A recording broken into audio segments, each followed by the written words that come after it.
Peace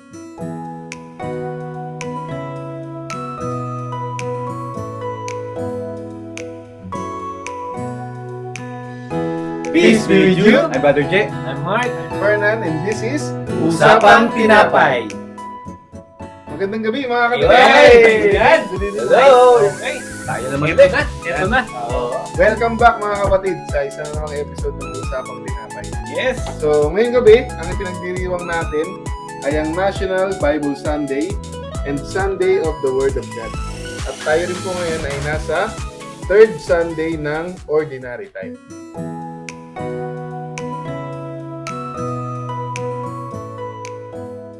Yes. Amen. Ngayon mga kapatid, uumpisahan natin ang gabing ito sa pamamagitan ng pagbibigay ni Brother J ng kanyang discernment dito sa ating unang pagbasa. Amen. Brother J? Yung ating unang pagbasa mga brothers, ito ay galing kay Saklat ni Propeta Isaiah. Amen. Actually, itong unang pagbasa natin mga kapatid, is ito yung propesiya ni Propeta Isaiah na darating sa panahon ni Kristo. Kasi merong bayan na nabanggit dito mga kapatid na sinabi dito si Propeta Isaiah, yung bayan ng Naphtali at Zebulun. Ito daw yung bayan na hindi daw dinadatnan ng liwanag, puros mga kahirapan ang nangyari sa bayang ito.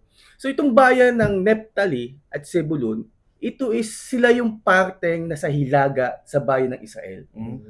Sila. So itong bayan na to, hindi talaga sila nakaranas ng kasaganahan, ng yaman, puros hirap.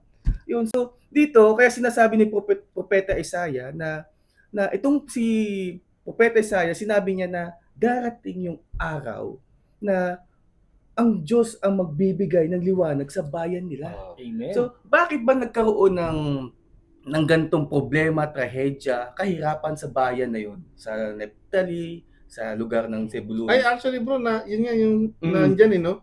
Yung nabalot sa kadiliman yung bayan ng Zebulun tsaka Naphtali. Yes, mababasa ng mga kapatid natin dyan. So, kasi itong bayan na to is sinasakop sila ng bayan ng Assyria. Ang bayan ng Assyria, ito ay yung malaking parte ng bansa ng Iraq. Okay. So siya yung dating tawag sa Iraq. Iraq, Assyria. Okay. Ngayon, meron silang pinuno na ang pangalan niya ay si Tiglat-Pileser. Mga pangalan to. Kala ko si Saddam Hussein. Si Tiglat-Pileser, siya yung pinaka-emperor, hari, or pinuno sa bayang yun na talagang gustong sakupin yung bayan na yun sa hilagang parte ng Israel. Okay. So, syempre, bilang parang politiko, kasaysayan, history ng dalawang bansang yun, gusto niya sakupin yung bayang yun. So, lahat ng mga mamamayan sa bayang yun, ng Naphtali, Zebulun, ginawang alipin. Nung nabanggit yung pangalan na yun na si Tiglat. Tiglat. Actually, may third pa nga yun eh. Actually, inaral ko siya. So, ayun, kaya nabalot sa kadiliman, kahirapan, yung dalawang bayan na nabanggit sa propesiya. So, ngayon, ang sinasabi ni Propeta Isaiah na lahat ng mga pasan nyo, yung mga pamatok, lahat na nagpapahirap sa mga mamamayan sa bayang yun, tatanggalin yan ng Diyos Ama, ni Father God. Ibig sabihin yung pamatok, lahat ng mga yung nagpapahirap sa kanila, is yan yung mga pagsasakripisyo ng mga mamamayan ng bayang yon, ng lugar na yon, tatanggalin niya at magkakaroon ng liwanag. Diba? Lahat naman tayo may pinagdadaan ng kadiliman ng buhay, problema, yung feeling natin mga kapatid, walang katapusan ng problemang to, makakaalis pa ba ako nito, doon kasi nakapokus ang tao sa problema, hindi sila nagpo-focus sa Diyos. Amen. So ngayon, nung dumating at sinabi ni Propeta Isaiah na darating ang liwanag sa gitna ng kahirapan, kadiliman na yan, once na dumating yung pananampalatayang spiritual na mamamayan na yon, andyan ang Diyos. Tatanggalin yung pabigat, yung pamatok na dala-dala ng mamamayan ng Israelitang yun. Amen. Yun bro. Amen. Galing Nice. naman. Ito na. Yes.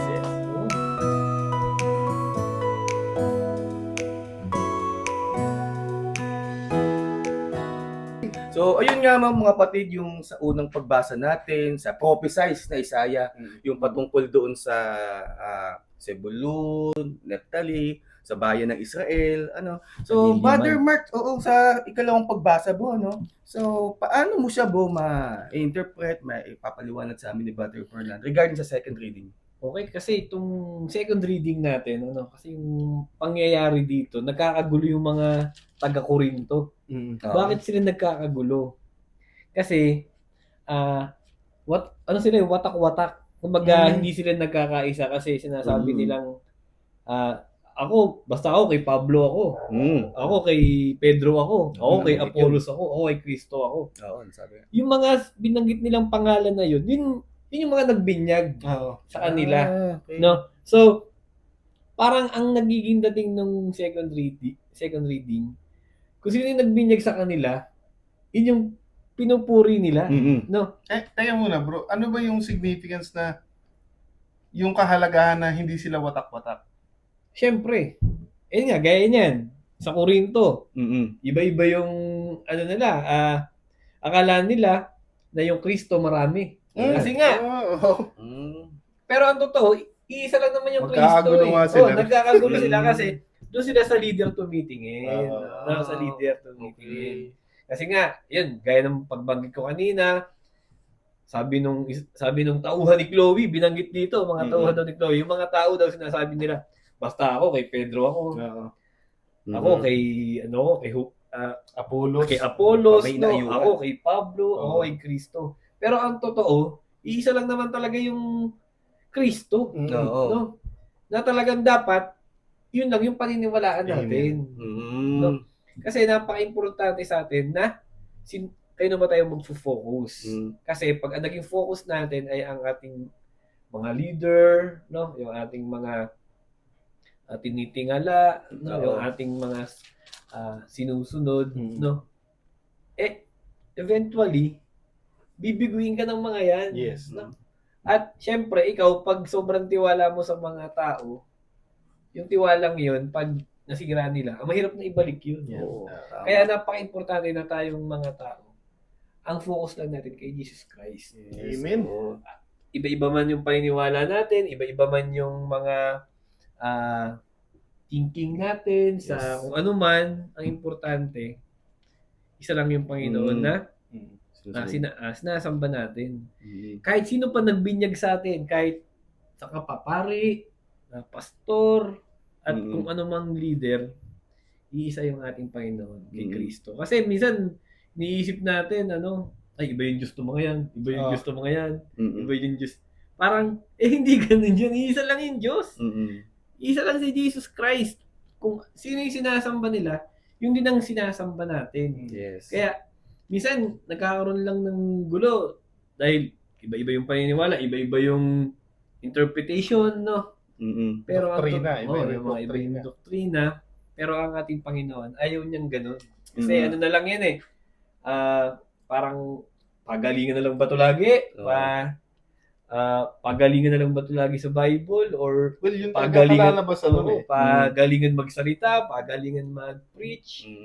Pero ang gusto ng ating Panginoon ay magkaisa tayo ng isip, layunin, no? Para sa Kanya. No? Kasi, pag yun nga naman yung ginawa natin, magkakasundo lahat. Amen. Dito sa sa sulat ni Pablo sa mga taga-Korinto, nabanggit mo nga na iisa ang Diyos.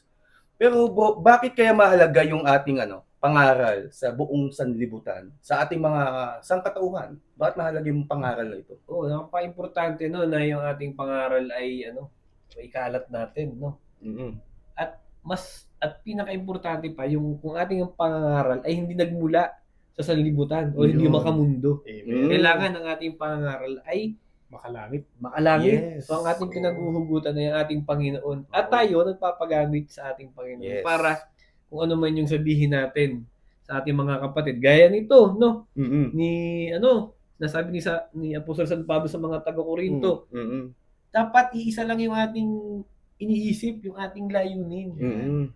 Yung ganong pagsasabi niya, magigets mo sa kanya na, yung wisdom nito galing sa Panginoon. Kasi gusto niya magkaisa, magkaroon ng unity. No? Yes. Ayun ang pagkakawatak-watak.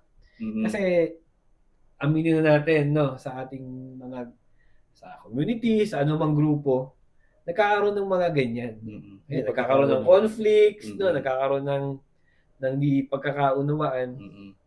Pero ang pinaka-importante ay yung hindi kayo titigil. Yun. Kasi, Amen. ang pinagsisilbihan nyo naman, natin naman, ay ang Si Panginoon. Lord. Hindi naman yung bawat isa. Yes. Yun sa tao. Oo, mga tao nga tayo, syempre, Mm. ang dami nating imperfection, marami tayong makikitang flaws, pagkakamali sa bawat isa, at yun dapat intindihin natin. At tanggapin natin ng ating mga kapatid ay may kanya-kanyang kahinaan. No? Mm. At ikaw din mismo, tayo mismo, may kanya-kanyang kahinaan. At tinuturuan tayo ng ating Panginoon na mag-focus sa Kanya. Para ano man yung gawin natin, magagawa natin kasi sa Kanya lang tayo tumitingin. At siya yung tutulong sa atin para magawa natin ng tulong-tulong magkakasama. Kasama. Hindi yung watak-watak yung ating mga gawain. Yes. No? Napaka-importante nun, no? Kaya talagang focus on God. Amen. Alone. Christ. Amen. Tsaka ano eh, parang naalala ko kasi yung nanay ko, nung last na nag-usap kami, yung thinking na actually na baluktot na ng mundo yung yung pinapangaral dito, yung kagaya ng sinabi mo kanina, na kahit iba-iba yung nagtuturo sa inyo, iba-iba yung leader nyo, Mm. pero kung ang focus yung lahat si Jesus Christ, di ba? Mm. Ang nangyayari kasi sa kalaunan, parang nabaluktot na yung teaching. Ang nangyayari tuloy, ang paniwala nila, yung iba't ibang religion, pare-parehas lang daw ng Diyos na sinasamba. Well, syempre, hindi po totoo yun. Yung Buddhism po, yung Islam, hindi po katulad yun ng Diyos na sinasamba natin. Syempre, iba yun talaga, iba yung Diyos na sinasamba Ibang, nila. Ang pinag-uusapan po dito, mga kapatid, lahat ng Kristiyano, yung naniniwala lang kay Kristo. Kristo. So, syempre, hindi kasama dito yung mga kapatid natin na iba yung nasa ibang relihiyon talaga, na iba yung paniniwala, iba yung Diyos na sinasamba. Tandaan po natin, isa lang po talaga yung Diyos. Nagkataon lang, maraming denomination, maraming Kristiyanong relihiyon. Pero yung kagaya nga sinasabi ni Bro Moy kanina, importante, mag-focus tayo kay Diyos. Jesus Christ. Nabanggit nga ni Brother Mark na sa Diyos tayo tumingin. Amen. Huwag sa tao. Siyempre, pag makita mo yung weakness, kahinaan ng tao, tapos hindi ka na mag-quit ka na. Oo, pero di ba dapat magpatuloy ka pa din kasi doon tayo nakatingin kay Lord, hindi sa tao. Amen. Oo, dapat yung sinasabi ni San Pablo sa mga taga-Corinto na, di ba, nabanggit dito, makikinig lang ako kay Pedro, kay Apollo, kung sino-sino nabanggit, namimili. Oo, no. So dapat talaga wag ganun, kay Kristo lang. So si Kristo kasi may ginagamit siyang tao na para ihayag yung salita ng Diyos. So syempre, pinadala halimbawa kay Brother Per na yung salita ng Diyos, tapos ayaw mo pala sa tao, ay mababati mo ng tao. Yung pinaka-nabibwistan ko. Di ba? Hindi mo na siya papakinggan. Kasi, doon ka nakatingin Doon ka na nakatingin sa physical, hindi yung sa salita ng Diyos. Di ba? Kasi, syempre, tayo mga tao kasi, yun, gaya na sabi ko kanina, na may mga tiwala kasi na pinag-uusapan. Yung tao naman na pinagkakatiwalaan natin, kaya nga siya tao eh. Prone to mistake. Talagang darating ang oras na ikaw, na maano mo siya, yung masisira mo yung tiwala niya. Kasi minsan may nasasabi tayo, or may mga nagagawa tayo na talagang ikasasakit niya, or ano yung term, masisira natin yung niya, yung kanyang tiwala na nga lang. No?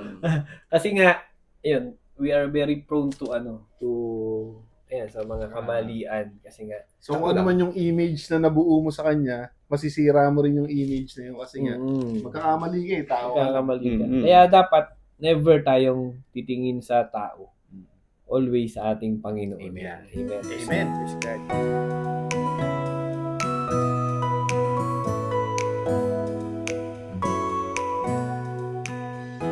Okay, so sarap ng usapan natin, no? Sa first reading. Ganda na mensahe din. Yung second reading natin, no? Grabe yung focus kailangan sa ating Panginoon. Ang ngayon naman, syempre, pag-usapan naman natin yung mabuting balita na ipapaliwanag, na ikukwento sa atin ng ating kapatid na si Brother Fernando. Okay, so yung mabuting balita, mga kapatid, dalawang part siya.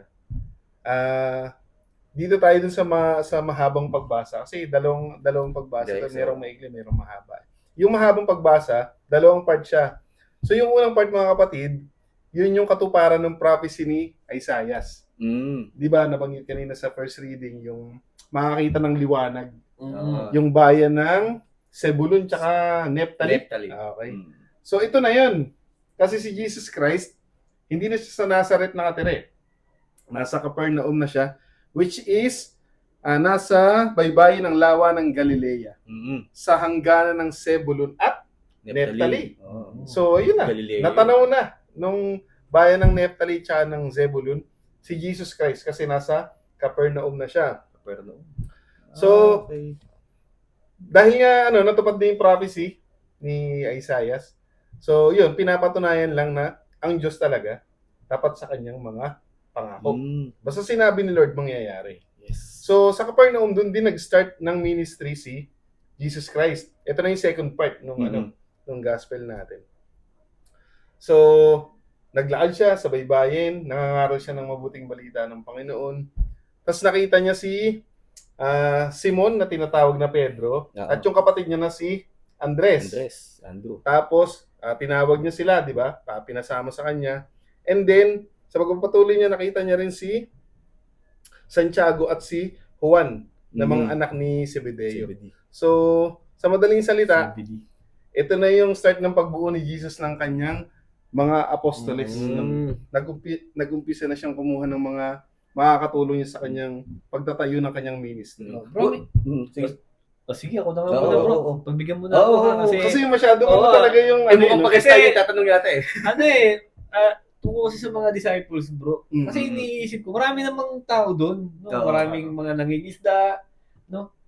Bakit kaya si Pedro at si Andres yung una niyang tinawag para maging disciple? Okay.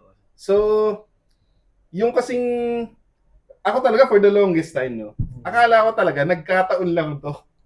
Na nakita lang ni Jesus at nakita ni Jesus si Simon at saka si Andres.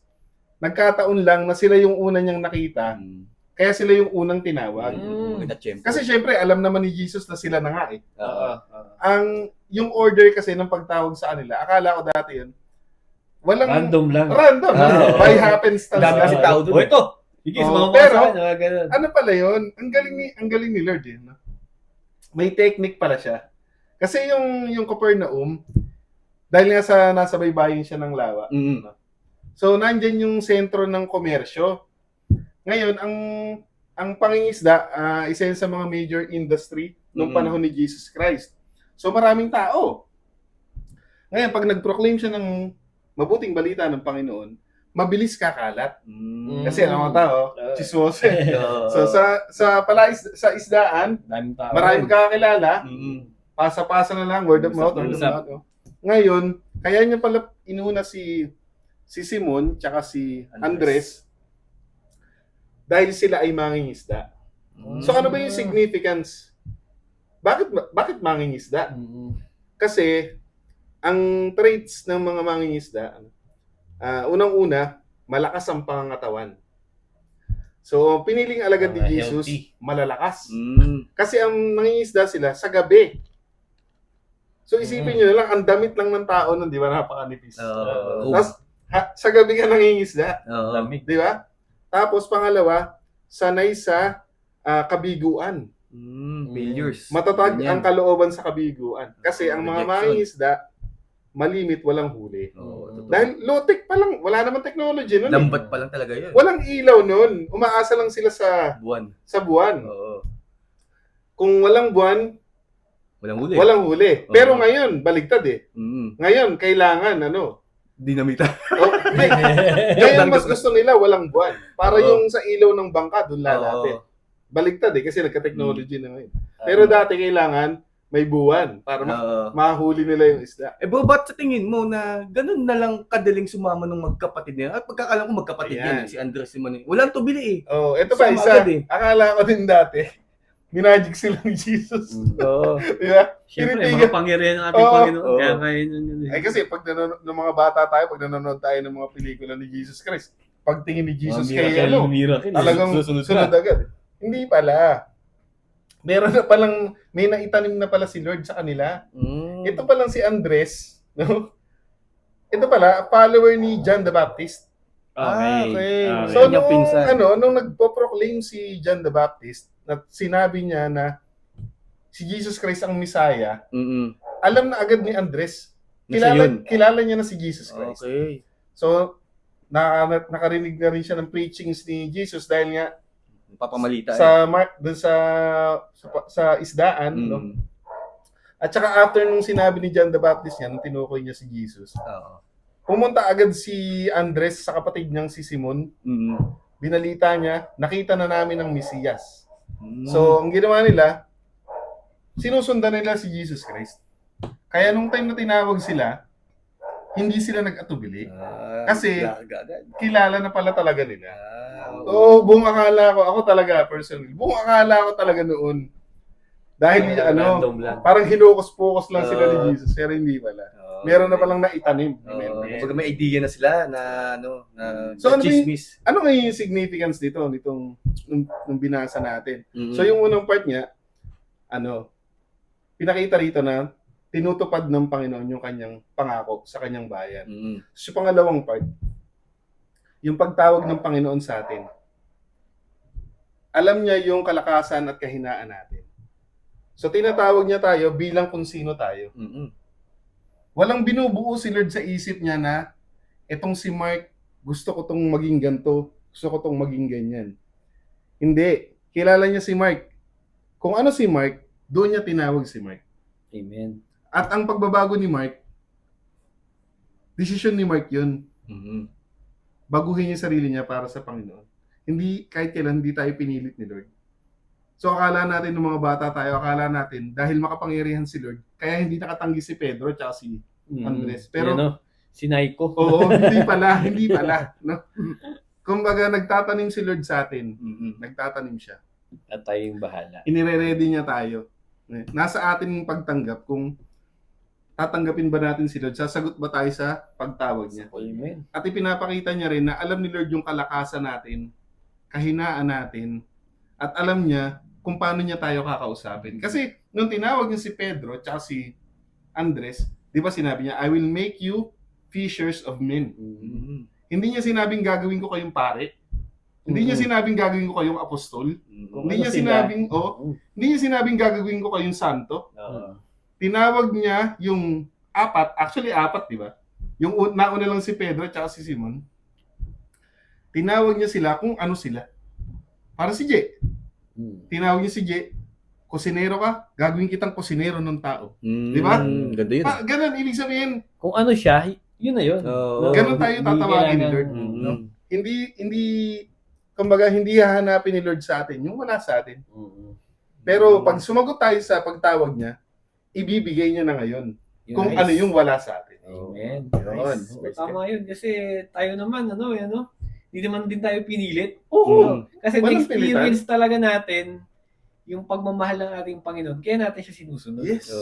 Hindi naman tayo, para i-please lang yung Panginoon. Ginagawa natin to kasi mahal natin siya. At tayo very willing. Very willing na gawin yung ipinapagawa sa atin. Kasi nga, gusto natin yung ginagawa natin. At hindi tayo, dahil sinabihan lang ng, Toy, magsimba ka. Hindi natin kailangan pilitin kasi tayo mismo, pinupush natin yung sarili natin magsimba, mag-serve sa Kanya, no? At ayun, totoo yun eh. Hindi naman yun gawa-gawa lang na na pangyayari sa buhay natin kasi maraming tao ang sumusunod sa ating Panginoon dahil nga hindi sila napipilitan, kundi gusto nila yung ginagawa nila, mahal natin ang ating Panginoon at gustong-gusto yung mga nangyayari sa buhay. Na gusto natin yung mga nangyayari sa buhay natin kasi nga alam natin ang ating Panginoon ay mahal tayo at ibibigay niya rin sa atin yung ating mga pangailangan para mas makapag-serve pa sa Kanya. Tsaka yung tulad nga nasabi ni Brother Fernan na gagamitin ng Diyos yung kumbaga kung ano yung mahina ka, alam ng Diyos kung saan ka malakas o mahina. May kaugnayan yung unang pagbasa, no? Mabalikan natin mga kapatid. Medyo may relation siya dun sa may Gideon 300. Yung sa Midian. So actually, yung sa bahay ng Israelita na tinatawag na may Gideon sila, actually yung mga tauhan doon, hindi pala 300 lang. 32,000 men. Ah. Oh, so ngayon, ang Diyos ang pumili eh. 300 ang pinili ng Diyos out of 32,000 na soldier o men. Pero yung 300 na yon, ano sila, untrained, walang alam. Walang alam sa pakikipagdigma, yung mga magsasaka lamang, mga farmers, mga ganyan, no? So, alam ng Diyos na yung kahinaan ng tao na wala kang halimbawa, walang alam, wala kang masyadong talent, gagamitin niya ng Diyos bilang strength mo. Oo. Imaginein mo yung 32,000 men of Israelites sa Gideon na yon, pinili walang alam, yung walang kalakasan. Pero sila nang binawasan. ang laki ng bawas. Ngayon ang 31,700. ngayon ang sabi lang ng Diyos, ang dadalhin niyo lang 3 bagay. Torch, jar, at saka ano ba yung isa? Basta may isa, nakalimutan ko na Yun lang, walang any weapon, walang sandata, pero nagtiwala sila sa Diyos kasi alam ng Diyos na ito yung kalakasan mo, ilalabas kong ang iyong skills, talent, no? Pero sumunod lang sa Diyos. Parang sabi mo, na tayo ay tatawagin ng Diyos. Kahit sino ka man, wala kang masyadong alam sa kahit anong bagay. Pero ang Diyos, pagkakatiwalaan ka para ihayag yung mabuting balita. Amen. Tsaka yung significance ng pag-yes. Kasi, dahil nga, never ka pipilitin ni Lord. Pero, mga kapatid, yung unang step, ginawa na ni Lord. Iniabot niya na yung kamay niya eh. Ang kailangan lang natin gawin, abutin din natin yung kamay niya. Subukan natin, naku. Mag-i-enjoy lang kayo, mga kapatid, kapag nag-yes na kayo. Amen. Hindi yun ipaparamdam sa iyo ni Lord na gusto mo to. Kung hindi mo pa naman nararanasan, paano mo magugustuhan ng isang bagay na hindi mo pa naman sinusubukan, di ba? Na-experience. Oo. Ang bagay lang na sigurado kung gusto nating lahat na hindi pa tayo nagkakaroon, yumaman. Pero alam natin, gusto natin lahat yun. Pero kidding aside, mga kapatid, yung sinasabi ni Bro Mark na kaligayahan, fulfillment, na joy na na-experience namin sa pagsiserve kay Lord. Na-experience lang namin nung nag-yes na kami. Amen. Syempre, nung tinatalikuran namin si Lord, walang ganun. Di naman namin. Iba yung buhay dati. Malayo. Na hindi ka lumalapit sa Panginoon. Kumpara sa panahon na nag-yes ka at nakipag-relasyon ka sa ating Panginoon. Kasi doon mo mararamdaman yung yung ganito pala yung Panginoon. Ganito pala. Ni Lord. Ang galing pala niya. Amazing. Amazing. Talagang Yung naalala ko na yung sinasabi ko 3 bagay. Trumpet, torch, at saka jar. trumpet yun. Okay. So, ang first step, syempre, ng pag-yes kay Lord, magsimba. So, sa Sunday, ito yung tatalakayin ni Father sa Sunday. So, magsimba tayo. Para hindi lang yung salita, kundi mismong katawan ni Jesus Christ na matanggap natin. Amen. At saka, mga kapatid, kung sa palagay nyo, meron kayong mas magandang step para makalapit agad kay Lord, i-comment nyo lang. Para basahin namin. Para, syempre, may share nyo rin yung thoughts nyo sa amin. Med prayers.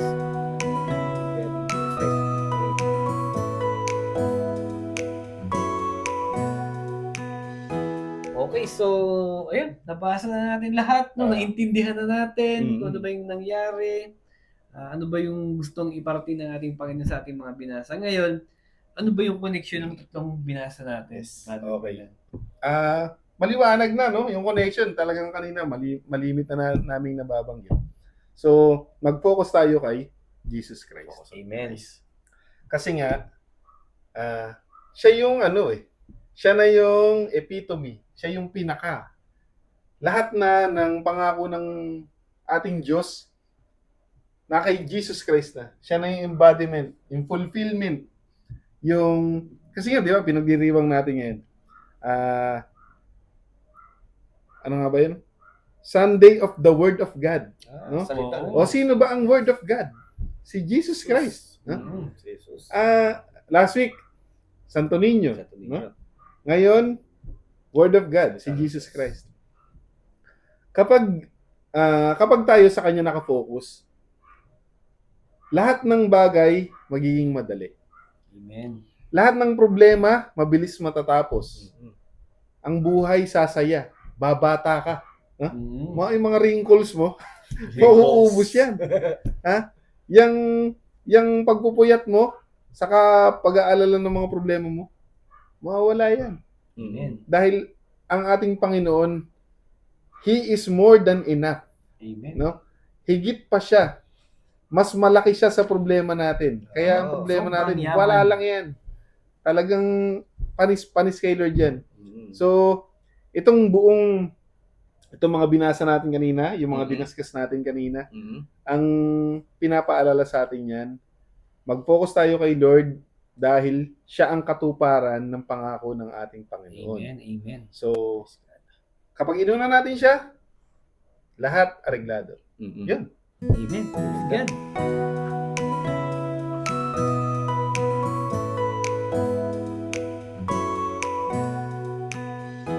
Okay, ngayon mga kapatid, Yes. na napagnilayan na natin, napagkwentuhan na natin yung mensahe ng ating misa para sa Yes. darating na linggo.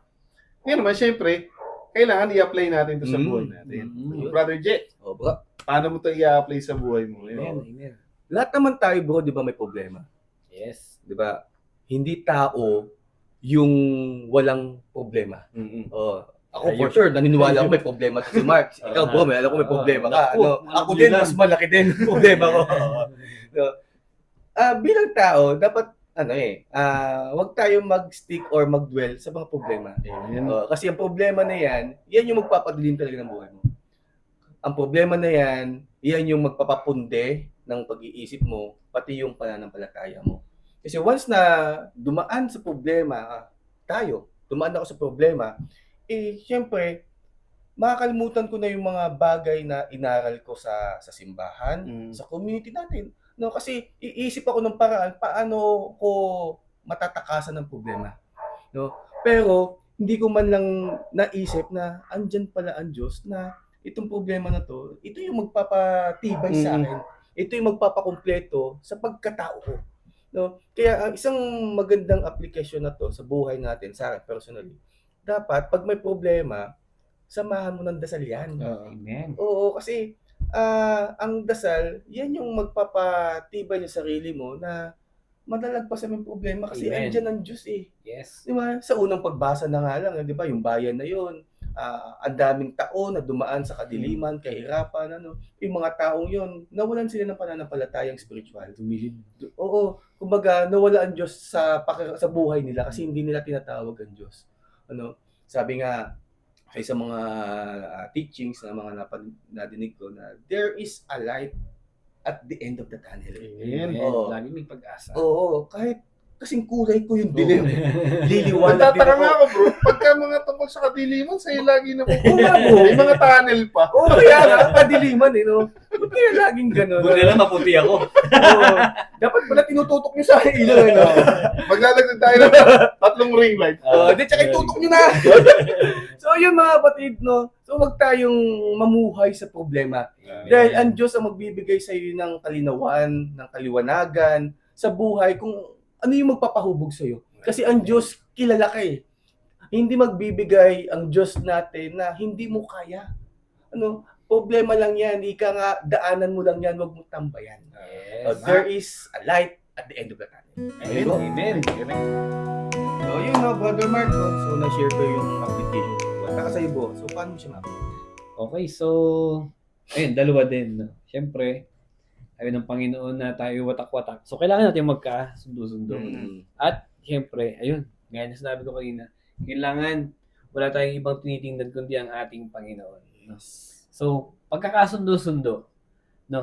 So, tayo, bilang mga anak ng Panginoon, let's be an instrument para pagkasunduin, no? Kung sino man yung alam nating may mga conflicts, no? Hayaan natin gamitin tayo ng ating Panginoon na maging maayos ang relasyon ng ating mga kapatid, kung sino man yung alam natin na hindi magkakasundo, no? Let's mag-isip tayo ng paraan, ano bang kailangan gawin para magkasundo sila, ano ba yung kailangan nating ayusin, ano ba yung mga dapat asikasuhin, no? Kasi napaka-importante ng pagkakaisa, no? Ng pagkakasundo-sundo. Kasi kung tayo iba-ibang grupo, no? May kanya-kanyang agenda, no? Sa iisang grupo, Mm. no? Paano tayo makakakilos ng mas solid? Ang gulo no? nun.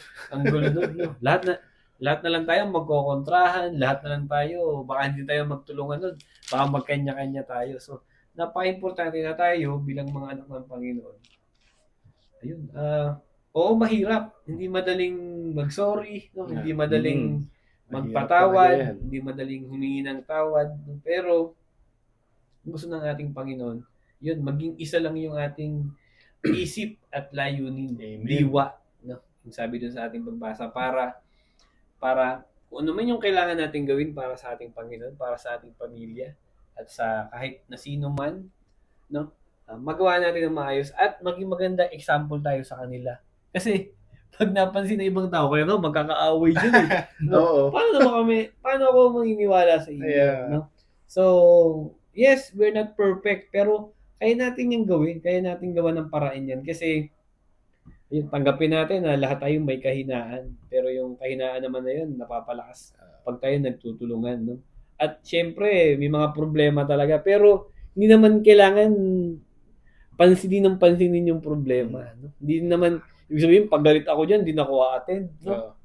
Hindi ko na itutuloy itong pinapagawa ng ating Panginoon. So, at tanggalin natin yung pride. Let's be humble enough na ituloy pa din, no?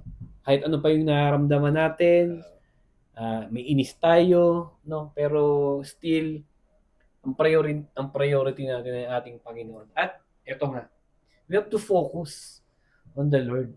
Siya lang, no? Yung mga kasama natin, syempre, talagang bibiguin tayo ng mga yan. At ikaw sa sarili mo, mabibigo mo rin sila. Amen. No? So, kailangan nating tanggapin sa mga sarili natin na tayo lahat imperfect. Yan. No? At yung imperfection na yon, hindi natin kailangan mag-focus doon. Kasi pag doon tayo pag tumingin tayo sa leader natin na unang tingin natin sa kanya, napakagaling, sobrang trustworthy, no? Sobrang ang galing niya talaga, sobrang hangang-hanga ako sa kanya, susundin ko siya. Pero pag dumating yung time na siya ay nanghina, ano yung magiging reaction natin. So hindi dapat tayo papadala doon sa kahinaan niya. So kailangan natin siyang tulungan, no? Kailangan din natin siyang palakasin kasi yung mga leaders nga din natin, hindi naman nga mga perfect yan, no? At pag sila bumagsak, nabigo ka nila, tuloy ka pa din, no? Tuloy ka pa din. Hindi pwedeng, ayoko na, ganyan naman yung mga yan eh. Ayoko na. Sa tao na tumingin eh. No? Mga plastic naman yung mga yan eh, no? Pero, ako hanga din ako sa mga taong ganun. Yung, alam mo na, may dinadalang sama ng loob, no? May mga kagalit, may mga tampo-tampo, hindi naman naiiwasan yan, no? Pero tinutuloy yung service. No? Kasi, di naman tayo laging okay. No? Ilan taon tayo magkakasama. Siyempre, nagkakatampuhan, pero ito, magkakasama pa rin tayo. No? At we do the works of God. We do it ng magkakasama. No? Kitang-kita naman sa ating, yung mga ginagawa nating mga events, no? Mga CLS, kung ano man yung ginagawa natin. No? Kasi, sobrang importante yung pagkakaisa. Amen. No, kasi doon makikita ng Panginoon na sabi niya nga, magmahalan kayong lahat ng magkakapatid. At tama na ano man yung ating mga pinagdadaanan, tuloy ang serbisyo sa ating Panginoon kasi wala tayong ibang titingnan kundi siya lamang. Amen. Amen. At syempre, yun, nasabi ko na yung aking aplikasyon. Si Brad Gerald, napakaganda ng kanyang aplikasyon. At siyempre si Brother Perna naman, sasabihin ang kanyang aplikasyon. So, naalala ko lang yung team natin for this year. No? Rooted in Christ. Rooted in Christ. Kailangan mag-ugat tayo sa ating Panginoon. Paano yun? Itanim natin yung sarili natin sa Kanya.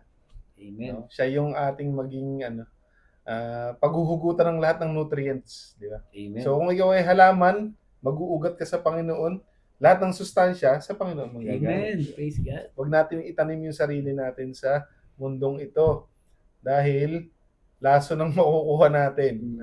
Sa Panginoon natin itanim ang ating mga sarili. Tsaka kung maalala nyo sa reading kanina, nung dinidiscuss natin, ang Panginoon, gagawa siya ng paraan. No? Kasi tapat nga siya sa pangako niya. Gagawin niya yung first move. Palaging siya ang nauuna. Ang kailangan lang, maging receptive tayo. Pansinin natin yung paggalaw ni Lord sa buhay natin. Huwag nating i-credit ito sa nagkataon lang. Amen. Huwag nating i-credit ito sa swerte lang, natsyempohan lang, or ganyan talaga ang buhay. Ganun. Hindi mga kapatid, lahat ng nangyayari sa buhay natin, may ibig sabihin yan kasi si Lord, nagre-reach out siya sa atin. Amen. Kinakausap niya tayo sa mga paraan na kailangan lang nating maging aware para makita natin si Lord. Kasi, kung gusto natin na makamit yung kingdom niya, kailangan magkaroon tayo ng relationship sa ating Panginoon. Amen. Kapag nabuhay tayo para sa mundong ito lang, hanggang dito lang tayo. Pagkatapos nito, wala na. Tapos. Paano na yung kaluluwa mo? Wala na. 'Di ba? Parang naman 'yun. Alam ko naman na ang number one problema nating lahat nung tayo ay tinatawag ng ating Panginoon, lahat tayo pinanghihinaan ng loob kasi feeling natin hindi natin kaya. Lahat naman yun ang reason, yung iba ayaw lang aminin sa sarili nila. Pero ang takot nila kasi baka hindi ko kaya 'to. Di ba? Parang nakakahiya 'tong gagawin ko no? Parang baka mawala yung mga kaibigan ko, di ba? Gusto ko pa mag-enjoy. Oo, baka hindi na ako makapagsugal nito. Baka hindi na ako Yun. makainom nito, di ba? Natatakot tayong baguhin yung buhay natin. Pero, kagaya ng example kanina, si Pedro at si Andres, tinawag sila ni Lord kung ano sila. Amen. Diba? Amen. Amen. Kung ano tayo mga kapatid, yan na yung mismong tinatawag tayo ni Lord. Hindi niya hinahanap sa atin kung ano yung pwede pa tayong magkaroon.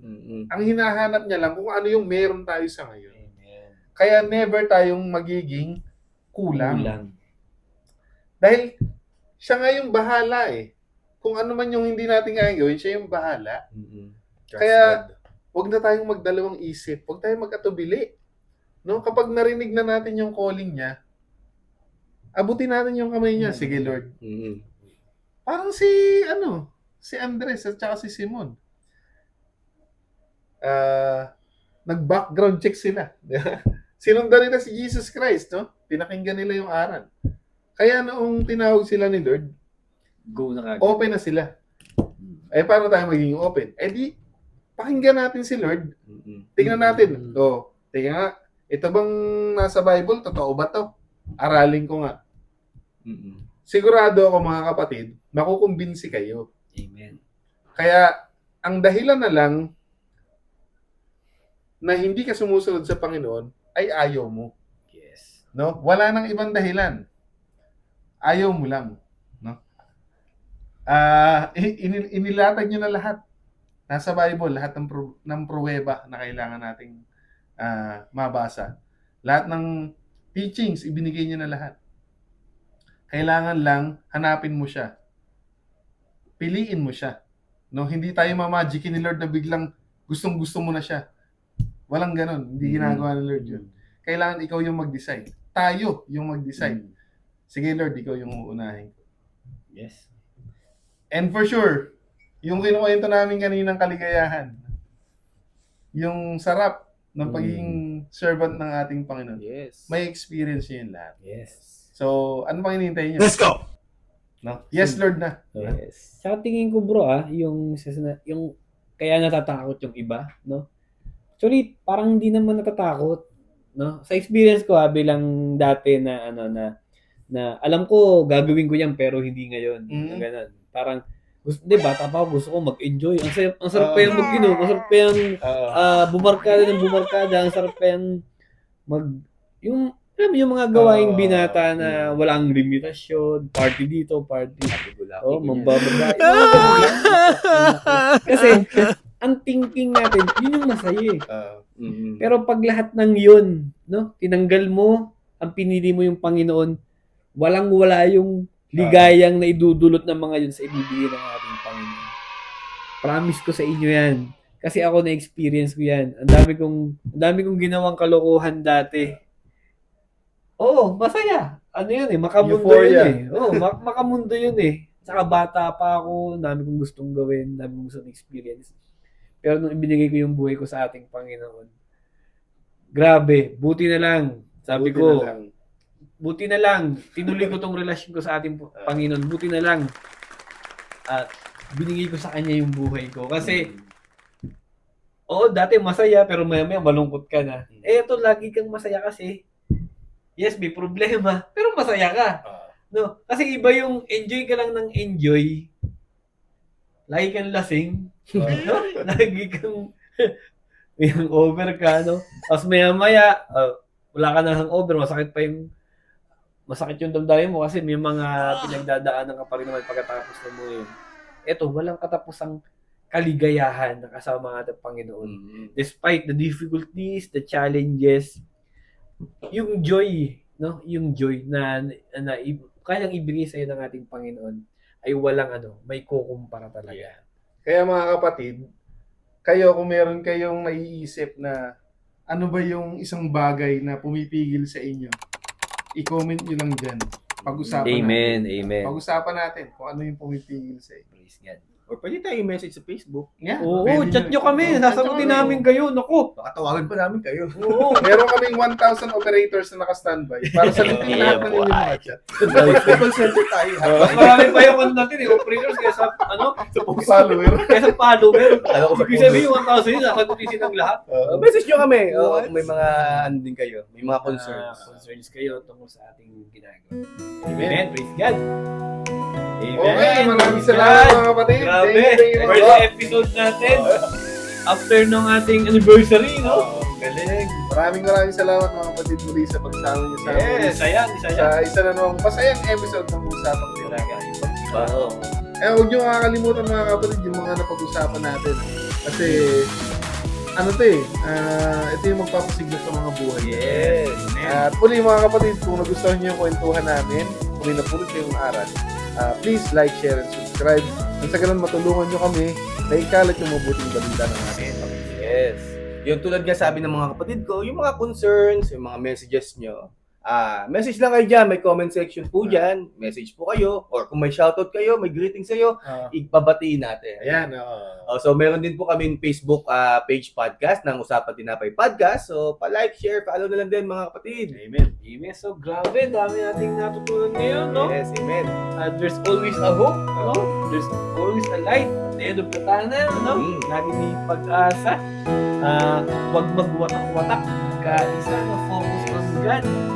At say yes to the Lord. Yes. Grabe, punong-punong sisik binigay at mahaba yung games. Kaya natin ngayong session na to. At syempre, sa mga susunod na sessions natin, sa Usapang Tinapay, yung ating kwentuhang napakasaya. No? Talagang nag-enjoy ako. Nag-enjoy ka rin lahat. Sana po. And I'm sure nag-enjoy din kayo. So, next week, kita-kita po ulit. At syempre, lagi nating tatandaan Ng tao hindi lamang sa tinapay na buhay, Hindi sa bawat salita ng Diyos. Bye! Thank you! See you!